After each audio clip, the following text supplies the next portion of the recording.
সালাতে দোয়া কবুল হয়। সালাতে দোয়া কবুলের 3 জায়গা। একটা হচ্ছে তাকবীরে তাহরিমার পরে আমরা সানা পড়ি না, আমরা তো একটা পড়ি। আল্লাহর হাবিব সুন্নাহ এবং নফল নামাজে আরো পড়তেন সানা, ওই দোয়া কবুল হয়। 2 নম্বর জায়গা সালাতে সেজদায় পড়ে দোয়া করলে কবুল হয়। আকরাবু মা ইয়াকুনুল আবদু মির রাব্বিহি ওয়া হুয়া সাজিদ ফাকসিরু ফিহি দুআ। বান্দা যখন সেজদায় লুটিয়ে পড়ে, বান্দা আল্লাহর সবচেয়ে কাছে চলে যায়। তা কিন্তু বিশ্বনবী বলে, সেজদাটা তোমার রবের কুদরতি পায়ের উপরে পড়েছে। সেজদায় পড়ে দোয়া করে। সালাম ফিরানোর আগে বিশ্বনবী দোয়া করতেন, লা ইউসাল্লিমান্না আহাদুকুম হাত্তা ইয়াতাআওয়াযা মিন আরবা'a।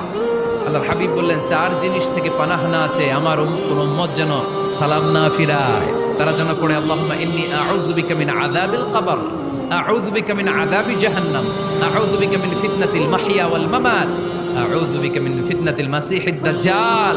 আল্লাহ কবরের আযাব থেকে বাঁচাও, আল্লাহ জাহান্নামের আগুন থেকে বাঁচাও, আল্লাহ জীবন